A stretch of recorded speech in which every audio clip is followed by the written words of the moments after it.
Bonsoir tout le monde, bienvenue sur Débrief, un débrief qui va être je pense un peu court parce que j'ai très mal aux dents. Je pense que tout le monde s'en fout, on est assez unanime sur la question. Bref, on va parler de ce match, un match très intéressant, un match où il y a beaucoup de choses à dire, qui a opposé le Stade de Reims du coup de Will Steele et le Paris Saint-Germain de Luis Enrique, deux entraîneurs avec une vision du football qui me plaît, que j'aime beaucoup les deux styles. Will Steele a réellement sauvé le Stade de Reims et j'avais fait une longue vidéo sur lui, sur son parcours, son histoire, et je vous invite à aller la voir. Il a un parcours d'entraîneur très atypique et absolument pas conventionnel. Luis Enrique, on le connaît, bref. C'était du coup le quatrième qui opposait le nouveau leader de Ligue 1. C'est la première fois de la saison que le Paris Saint-Germain finit sa journée en étant leader du championnat, un championnat compliqué pour les Parisiens, et ils ont bien profité du match nul de Nice hier contre Montpellier. Et c'était un match où honnêtement les Parisiens se sont pas du tout mis à l'abri très vite. Je dirais même que l'ouverture du score leur a permis d'éviter de prendre trop la foudre. Parce que c'est Kylian Mbappé sur un centre magique où il y a deux analyses. C'est soit Dembélé balance la balle au hasard et ça tombe sur Mbappé, soit Dembélé voit Mbappé et c'est un génie. À vous de voir dans quel camp vous êtes. Je ne me prononce pas sur la question. Bref, ouverture du score incroyable de Mbappé qui montre encore une fois au monde entier, enfin ou du moins à l'Europe, que c'est un excellent joueur sur les reprises de volée et sur en fait ces demi-volées où il faut se coucher sur le ballon. Un geste très compliqué, il n'y a pas grand monde honnêtement je pense qui est capable de mettre les buts que Mbappé parvient à mettre, et c'est souvent les mêmes buts pour Mbappé. C'est impressionnant à quel point il est chirurgical dans un geste compliqué. Et les Parisiens derrière ont pris la foudre pendant toute la première mi-temps. Dès la 30e minute, je me demandais même comment le PSG n'avait pas pris de but. Et en fait, l'analyse sur le fait que Paris ne se fait pas égaliser, c'est un énormissime Donnarumma, même s'il y a eu un but refusé pour un hors-jeu. Un énormissime Donnarumma, c'est le sujet de cette vidéo en plus d'Mbappé. Donnarumma qui a réellement, je pense, fait le meilleur match de sa saison. C'est un goal qui est capable, sur certains matchs, d'avoir de grandes transcendances, d'être vraiment éblouissant. Ça a été le cas ce soir.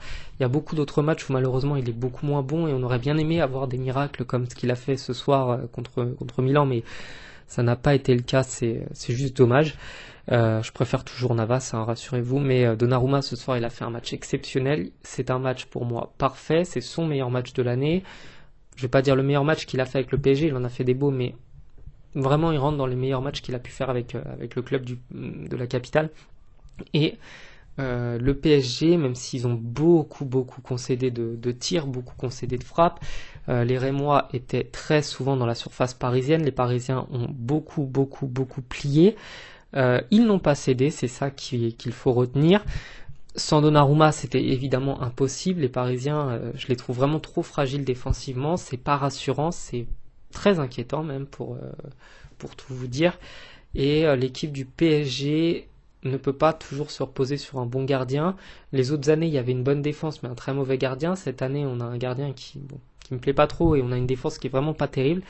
Reims, c'est une belle équipe de football, c'est une équipe qui a un esprit, qui a une envie, qui a une combativité, qui a pas hésité à mettre le PSG en grande difficulté. Ils sont pas quatrième du championnat par hasard, hein, quand même, après 12 journées, mais ils n'ont pas réussi à égaliser. C'est ça qui leur a coûté la victoire, parce que je pense que s'ils égalisent derrière, ils ont toutes les ressources pour aller gagner la rencontre. Reims a fait un match pour moi parfait, du moins en première mi-temps, et derrière, même si le score est très flatteur pour le PSG, il repose surtout sur déjà un très grand gardien et un attaquant exceptionnel. Mbappé met un triplé, il aurait pu en mettre entre 1 et 2 de plus, avec un petit peu plus de précision et un petit peu plus de chance, parce qu'il touche la barre et puis le gardien fait un bel arrêt. En gros, sans ces deux éléments-là, évidemment que le PSG ne remporte pas la partie, mais je veux dire, c'est comme toutes les autres équipes, hein. Retirez le meilleur joueur de chaque équipe et vous verrez qu'elle gagnera beaucoup moins de matchs. Donc c'est un petit peu logique. Cependant, il faut surtout noter la belle endurance, le bon cardio des Parisiens. Je pense qu'il y a eu un très gros travail physique tout au long de l'année. Ils ont beaucoup subi, quelque chose qu'on n'a pas l'habitude trop de voir, du moins dans le style d'Enrique. C'est pas un entraîneur qui aime subir, qui aime ne pas avoir la balle. Là, les Parisiens n'ont pas eu beaucoup le ballon en première mi-temps. Et sur les contre-attaques, ils ont su être chirurgicaux. Solaire délivre une passe merveilleuse avec un très bel appel. Dembélé est encore une fois dans les bons coups, donc évidemment grand bravo à Dembélé pour sa rencontre, même s'il marque pas, il est important dans le jeu.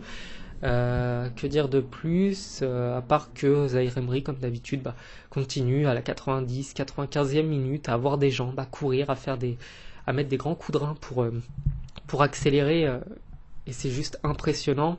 Donc voilà, en gros, pour conclure, je dirais belle rencontre des Rémois qui n'ont pas été des méritants. Les Parisiens ont eu, je vais pas dire de la chance, parce que la chance, elle se provoque, et ont eu du talent, voilà, pour maintenir leur victoire. Et le score reflète pas vraiment ce qu'il y a eu sur le terrain, mais reflète surtout, eh bien, la différence de qualité des deux effectifs, entre un effectif un peu plus, je dirais, un peu plus à la portée du commun des équipes, et une équipe formatée pour jouer la Ligue des Champions. C'est c'est pas comparable, mais sur le terrain, il n'y a vraiment pas à se cacher, il n'y a pas à avoir honte, du moins pour les joueurs rémois. Ils ont fait une belle rencontre. Voilà. Je vous souhaite de passer une bonne soirée. Je vous dis à bientôt sur la chaîne. Ciao.